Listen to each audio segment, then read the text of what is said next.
Hi everybody, my name is Nyasha and I'm an Infusionsoft certified consultant and partner. And I've been working with Infusionsoft for over 5 years now. And along the way, I've developed several tips, techniques, and strategies that I've used not only in my business, but as well as in the businesses of my clients all over the world to help them optimize their Infusionsoft application. Now, Infusionsoft is a robust system, which I'm sure many of you know, and that's exactly why I started this channel, because there are so many ways within the application to achieve one goal. The best thing to do is to find a fit for your business and how you can optimize the app. Through this channel on YouTube, of course, I will be releasing videos every Friday with my Infusionsoft top tips, techniques, and strategies. And over the week, you'll also have an opportunity to comment, send me some questions if there's some things you want me to address particularly. Now the comment section is right at the bottom of the video, so once you finished watching this video, hit me up with any questions, let me know if there's anything you need to know specifically, and of course subscribe to the channel, like the channel, and let's make sure that you have access to Infusionsoft tips and access to me whenever you need it. So let's get started with today. Today, I want to talk about something that if you're an Infusionsoft user, you'll know exactly what I'm talking about. If you're not an Infusionsoft user, you want to find out about Infusionsoft, in the description below, there's a link for you to view the demo of the application. But if you have Infusionsoft today, I want to talk about tags versus custom fields. Now, in your application, you will know that you have 100 custom fields that you can use. And sometimes at the beginning of your setup, a lot of people or business owners get confused on whether they should use tags or whether they should use custom fields to try collect some information. You can have an infinity number of tags on your contacts within your application. So for the tags not to take over your life and the life of your business and to remain relevant and effective in their purpose, it's important that in your application, you categorize your tags in a way that is meaningful to you. Now, tags are used in your application and in your business to get organized. They're one great way of segmenting your list into different parts so that at any given time, you can cater specific messages to particular segments or to particular groups. They're also a good way to identify which groups on your list need particular actions at a given time. That tag will separate them from your whole database, and then that way you can customize your communication. So first of all, with tags, tip number 1, make sure that they're categorized. It's important that when you're developing categorized tags, you develop only the most important categories that your business needs. Sometimes I find that people have infinity tags and then they have infinity categories, and in the end it makes segmenting a little challenging. So I try to suggest to all my clients to have a maximum of 10 categories that you have for tags. Sometimes that can be a lot. Now, category can be things like customers, can be prospects, could be event attendees, it could be staff, it could be trainers, depending on the model of your business. So once you've identified your categories, the second thing to do, number 2, is to make sure that you come up with a naming convention for your tags. Each tag should be named the same way. For example, if you're using tags in your customer category and you want to identify all the customers that have joined between January and March 2014, a good way to name them would be new customers underscore or dash, depending what you prefer, new customers dash or underscore, January to March 2014.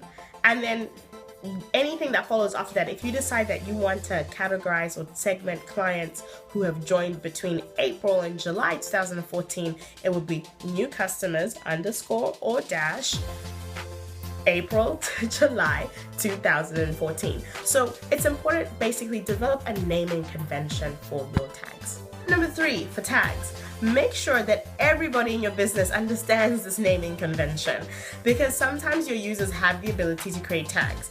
And as you may know, if you've been using the campaign builder, when you set up tags through campaign builder, you aren't able to categorize them straight away. So at least if everybody understands the naming convention, then everybody will hopefully tag all your clients exactly the way they're supposed to be tagged.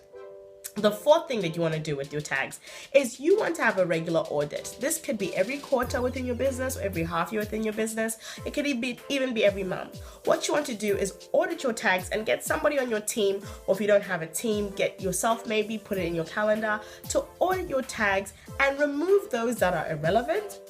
What you might also want to do is clean out expired tags. Now, when I mean expired tags, I mean tags that may have been used 2 years ago, 3 years ago, that aren't relevant and you don't necessarily need the information anymore. That will help you stay in control of your tags and not kind of let them run away. Now, custom fields. With custom fields, as I mentioned earlier, you have 100 custom fields. I'll correct myself there. 100 contact custom fields, 100 company custom fields, and 100 referral partner custom fields. Now, with your contacts custom fields, those are probably the most relevant ones that a lot of people most frequently use within the application. With your custom fields, I always recommend to my clients that only use custom fields to collect data that's relevant and may at any time need to be exported. When I say this, I mean because it will be when I'm saying exporting, I mean because it will need to be merged either into an email, into a letter, into a fulfillment list, or into a text message of some sort if you have an SMS plugin on your app.